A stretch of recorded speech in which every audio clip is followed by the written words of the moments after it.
He was 4 when I made my first picture, and I was 26. So we kind of grew up together, and I spent all those years. And he was just, I can't say enough for him. He was just, it's a heaven for horses. That's where Trigger is. A 13-year-old girl sitting in a Scottish orphanage during the aftermath of World War II had no reason to believe her life would ever look like anything other than what it already was: cold, uncertain, and without a single person in the world who had chosen her. She had no mother waiting, no father coming.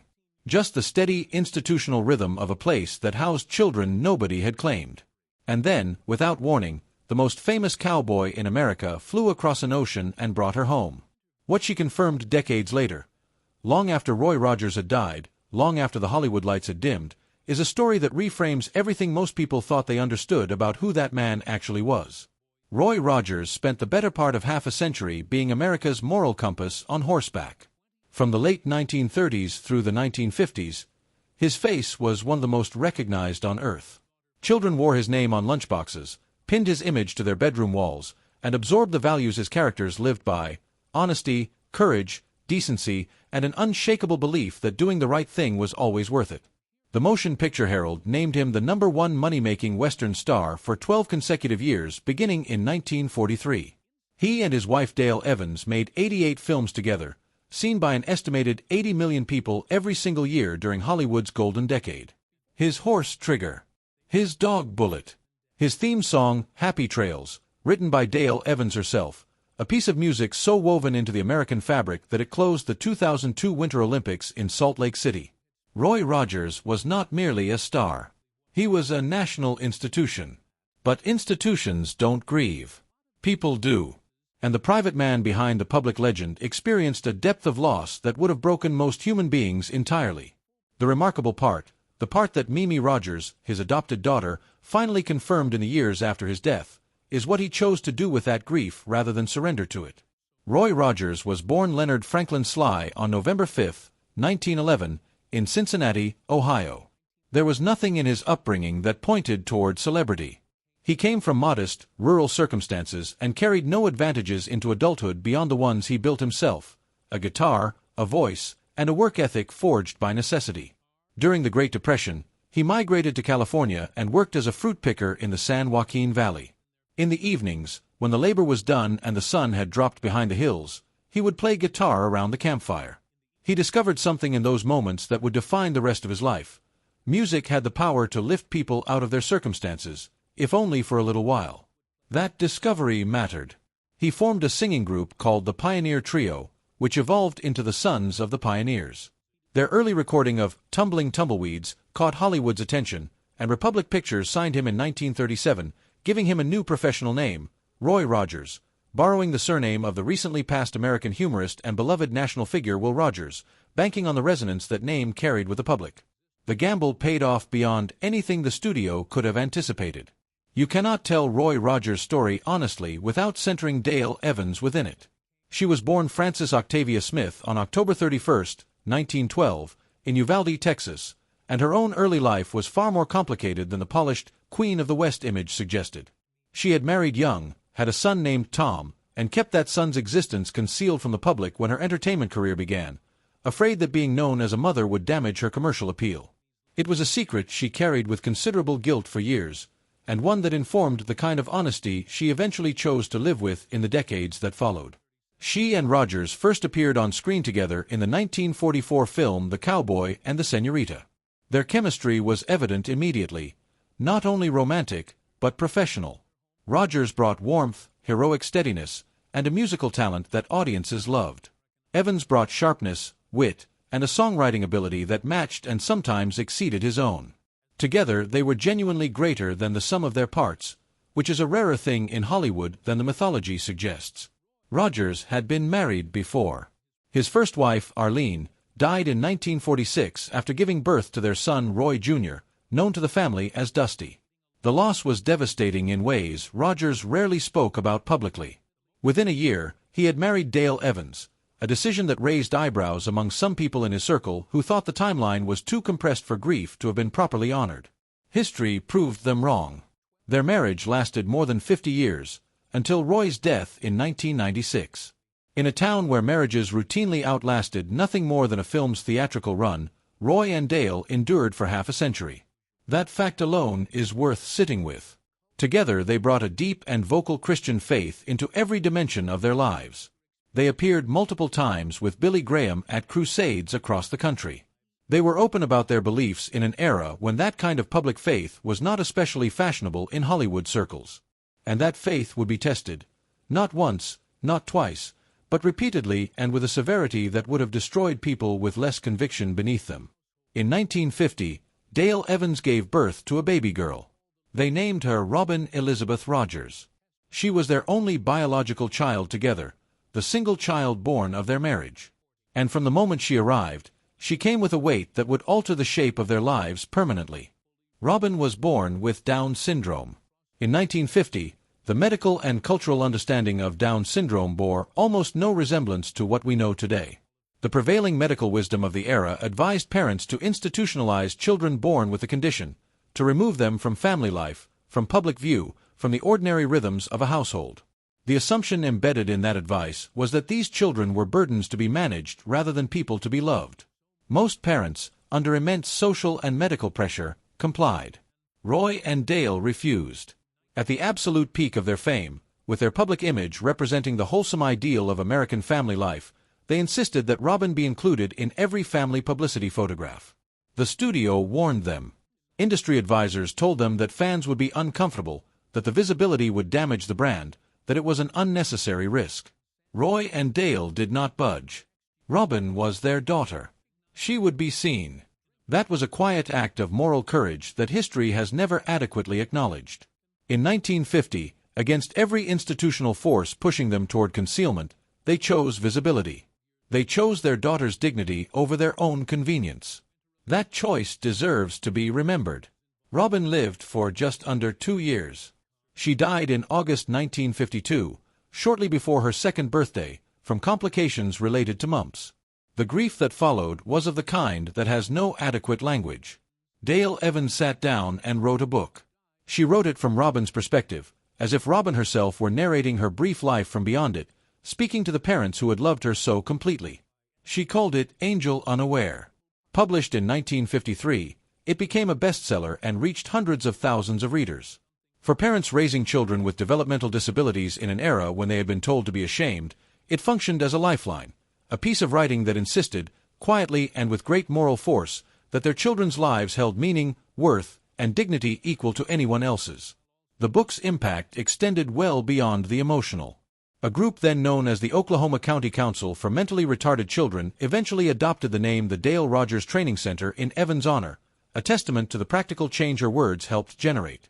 Robin was gone. The family had been permanently changed by her arrival and by her absence. And it is here, in the particular shape of that grief and what Roy and Dale chose to do with it, that the story Mimi confirmed finally comes into focus. Marion Rogers, known to everyone as Mimi, was born in Scotland during World War II. Her early years were defined by instability and deprivation, and she spent a significant portion of her childhood in an orphanage. Years of institutional life that left their mark in ways both visible and invisible. She had no family in any conventional sense. No permanent home. No certainty about her future. In 1954, when Mimi was 13 years old, everything changed. Roy Rogers and Dale Evans adopted her. Mimi has spoken in interviews about the strangeness and the wonder of that transition. A girl from wartime Scotland, shaped by orphanage years, suddenly placed at the center of Hollywood's most iconic household. The culture shock alone was enormous. But what she has consistently said she remembers most is not the fame, not the cameras, not the magnitude of Roy Rogers' public persona. What she remembers is that inside the house, none of that existed. Roy and Dale were simply mom and dad. The warmth was not performed. The family was not a brand extension. It was real, and Mimi, who had spent years without any of it, recognized its value with a precision that only comes from having once been without it. But Mimi also confirmed something more specific and more profound. She believes, and has said so directly, that the reason Roy and Dale opened their home to her was inseparable from Robin. That the loss of their biological daughter had created a space in their hearts that they chose, consciously and deliberately, to fill by welcoming children who had no family of their own. She has said that she probably owes her entire American life, the shape of everything her existence became, to Robin Elizabeth Rogers. to a little girl who lived less than 2 years, who never met Mimi, who never knew that her short life would send a ripple across an ocean and into a Scottish orphanage and pull a 13-year-old girl out of it. That is an extraordinary thing to hold. Robin never grew up. Robin and Mimi never shared a meal or a conversation or a moment of ordinary family life. And yet Robin's existence, and the grief her loss generated, and the love that grief transformed into action, is the reason Mimi's life took the shape it did. Cause and effect, across years and miles, between people who never touched. Roy and Dale did not stop with Mimi. They went on to adopt additional children, including Dodie, a Native American infant adopted at 7 months old, and Sandy and Debbie. Combined with the children from Roy's previous marriage, the Rogers household ultimately encompassed 9 children, a blended, multiracial family in an era when that was genuinely uncommon, built by 2 people who, even after experiencing loss that most people cannot imagine, kept making room. And then tragedy came again. In 1964, their adopted daughter Debbie, 12 years old, was killed when the church bus she was traveling in was involved in an accident. She did not survive. The following year, their adopted son Sandy, 18 years old and serving in the United States Army in Germany, died after a night of heavy drinking. He was barely an adult. 3 children. Robin, Debbie, Sandy. Roy and Dale buried 3 of their children across the span of their lives while maintaining a public career, raising a large family, and continuing to present an image of warmth and hope to millions of Americans who look to them as embodiments of everything good. The weight of that cannot be calculated. And yet they did not collapse publicly. They did not retreat into bitterness or silence or the kind of private destruction that such accumulated grief can produce. Their faith held them. And Dale continued to write, about Robin, about Debbie, about Sandy, turning private loss into public witness in a way that gave language and comfort to other parents carrying similar devastation in isolation. Roy Rogers died on July 6, 1996. He was 86 years old, and the cause of death was congestive heart failure. Dale Evans survived him and passed away in 2001. The tributes that followed Roy's death were significant. President Clinton offered public condolences. The Country Music Hall of Fame marked the loss with appropriate weight, and fans across the country who had grown up with Roy Rogers felt a genuine, personal grief of the kind that attaches itself to people who shaped your understanding of what goodness looks like. He is the only person elected twice to the Country Music Hall of Fame, first in 1980 as a member of the Sons of the Pioneers, and again in 1988 as an individual. That distinction is a measure of his cultural footprint. But cultural footprints are not the same as human ones. For nearly 3 decades after his death, the more private dimensions of his family story remained outside public awareness. The connection between Robin's death and the adoptions that followed, the thread that ran from a baby girl's brief life in 1950 to a teenage girl's rescue from a Scottish orphanage in 1954, was not part of the record most people had access to. Roy and Dale had never broadcast it. It was simply the private truth of how their family came together, held close by the people who had lived it.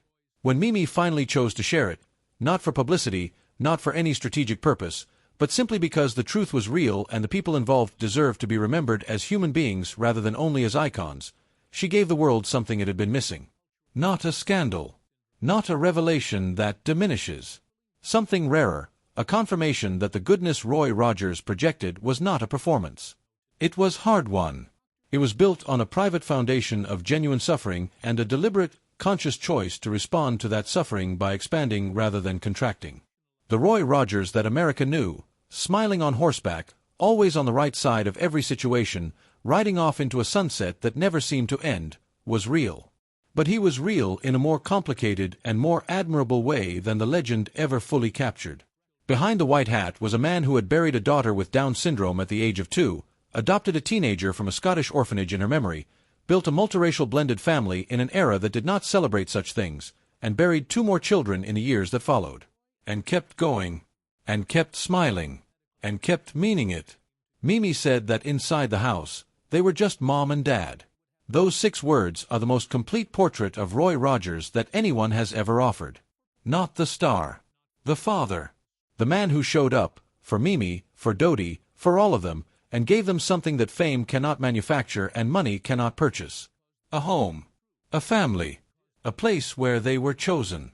Robin lived less than 2 years. She changed everything. And the love that Roy and Dale poured into her brief life rippled outward across decades, across an ocean, across the boundaries of biology and geography, into the lives of children who needed it most. That is the story Mimi confirmed. That is the story that has been waiting, quietly, for 28 years to be told in full. And now that you have heard it, you will never quite see that cowboy on horseback the same way again, because the man in the white hat was carrying things you never knew about, and he carried them with a grace that most people never could.